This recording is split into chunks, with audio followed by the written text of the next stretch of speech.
마가복음 4장 37절 개역성경입니다.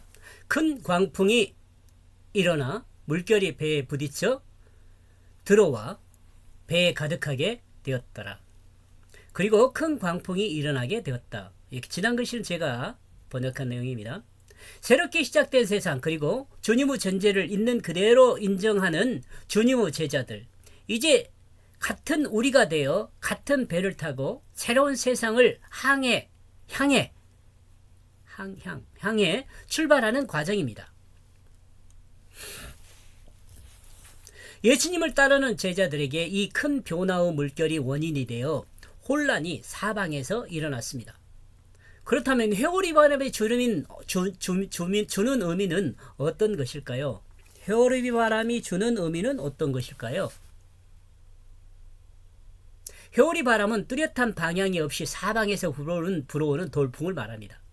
주님을 모시고 떠나는 예수님의 제자들에게 무엇이 잘못되었다는 말인가요? 제자들이 예수님을 따른 것이 잘못되었다는 말입니까? 우리는 예수님과 제자들이 순풍에 돛을 달고 항해한 것으로 기대할 수 있습니다. 그러죠? 그러나 본문은 예수님과 제자들이 돌풍에 항해하고 있다고 설명하고 있습니다. 예수님과 함께한 길에 웬 돌풍이라는 말입니까? 돌풍은 순풍은 항해에 도움을 주죠. 순풍. 그러나 바람이 돌풍일 경우는 항해에 최악의 결과를 가져올 수도 있습니다. 그렇다면 바람이 부는 원인은 무엇이며 돌풍이 주는 의미는 어떤 것일까요? 바람의 어원은 공기라는 단어에서 기원했고, 공기라는 단어는 시대나 세상을 의미하는 단어와 사랑하다라는 동사에서 왔습니다. 예수님의 그 사실의 역사를 통해 의미 역사를 증가하고 드러내는 것이 복음입니다. 그러죠? 복음서이죠, 또. 예수님은 제자들과 함께 갈릴리 바다를 배를 타고 건너시면서 시각적으로 사건을 보여주고 의미적으로 제자들이 갈릴리 바다를 항해하면서 새로운 세상을 함께하면서 가르치는 그 새로운 세상을 알려주고 있습니다. 그리고 돌풍을 통해서 제자들이 세상을 사랑하는 것으로 인해 세상을 사랑하는 것으로 인해 세상을 사랑하는 그것이 원인이 되어 겪을 고난에 대해 가르치고 있다고 볼 수 있습니다.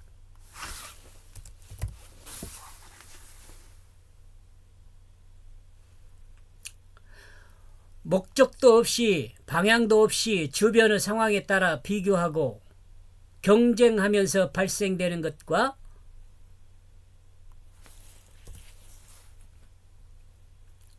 모든 것을 갖고 싶은 욕심에서 나타나는 그 세상을 사랑하는 것이 원인이 되어 제자들이 겪을 고난에 대해 예수님은 다음과 같은 사건을 통해 설명하고 있습니다. 이와 같은이라 그래야겠네. 다음과 같은이라 아니라요. 이와 같은 사건을 통해 설명하고 있습니다. 돌풍이 원인이 되어 다음과 같은 현상이 나타나게 되었습니다. 세상을 사랑하는 것으로 인해 다음과 같은 현상이 나타나게 됩니다. 물결이 부딪혀 스스로 배 안으로 들어오고 있습니다. 바람이 원인이 되어 세상을 잊지 못하고 사랑하는 것이 원인이 되어 제자들이 만나는 것은 부당하게 죄를 짓는 것이었습니다. 결과적으로 잘못을 저지르게 되었습니다.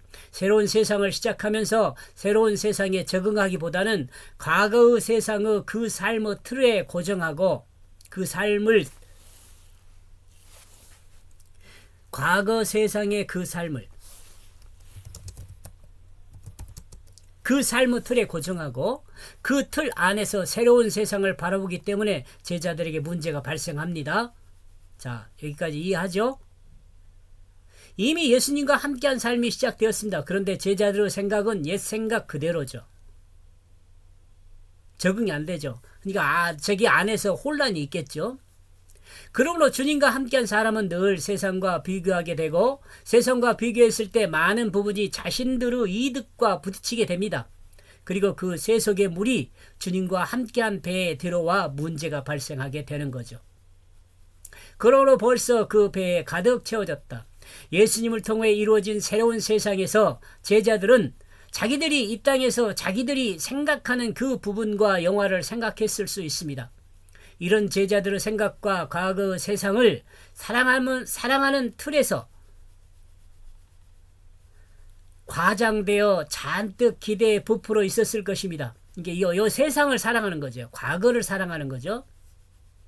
이런 상태에서 예수님과 같이 배를 탄 제자들은 예수님과 함께한 그 배 안을 각자의 자기 욕심으로 가득 채웠었을 것입니다. 이는 예수님으로 인해 문제점이 발생한다는 것으로 제자들은 생각했을 수도 있습니다. 주님이 제자들에게 심은 복음으로 인해 생겨난 갈등이라고 할 수 있습니다. 기존 세상을 등지고 새로운 세상을 향하여 주님과 함께 했는데 주님으로 인해 문제가 발생했다는 그것은 그리 잘 이해되지 않는 부분이죠. 제자들도 그렇고. 이 시대를 살아가는 여러분도 그러잖아요. 예수 믿으면 행복 시작, 불행 끝이라고 생각하는데 그게 잘 안 되잖아요. 처음부터 다시 생각해 보기로 하자. 예수님은 모든 무리에게 새로운 세상을 소개해 가르쳤습니다. 새로운 세상은 바다를 지칭하고 과거의 세상은 육지를 지칭하면서 모인 사람들의 이해를 도왔습니다. 모인 사람들 중에 예수님의 이야기에 관심이 가는 사람들은 제자들이었습니다. 이런 결과로 예수님과 제자들은 같은 배를 타고 같이 항해하는 우리가 되었습니다. 그러나 문제는 예수님의 제자들에게 있습니다. 즉 새로운 세상에서 새로운 삶의 틀로 살아야 하는데 아직도 과거의 그 삶의 틀을 가지고 새로운 세계에 적응하려는 그 상태의 제자들에게 있습니다. 문제가요.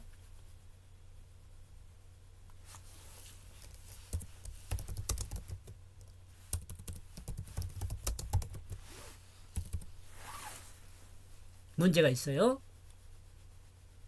이거 이해했죠? 과거의 세상은 돈과 벼슬이 행복을 측정하는 도구였습니다. 새로운 세상은 돈과 벼슬을 추구하는 것이 아닙니다. 그러므로 예수님의 제자들에겐 이 과거의 삶의 틀과 싸움이 남아있는 것입니다. 이 내용은요.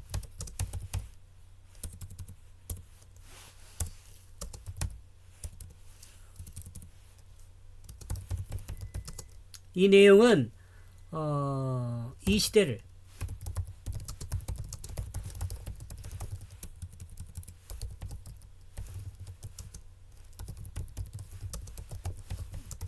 동일하게 적용됩니다.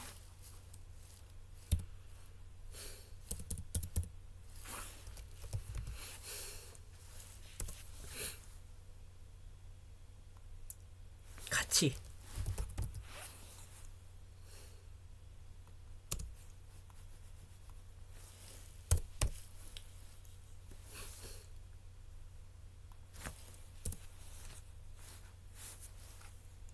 (37절요) 그리고 큰 광풍이 일어나게 되었다. 물결이 부딪혀 스스로 배 안으로 들어오고 있다. 그로 벌써 그 배에 가득 채워졌다. 세속의 욕심이 자신 안에 가득 채워졌다. 이렇게 이해할 수도 있어요. 여러분 다르게 이해할 수도 있습니다. 여기까지 보겠습니다.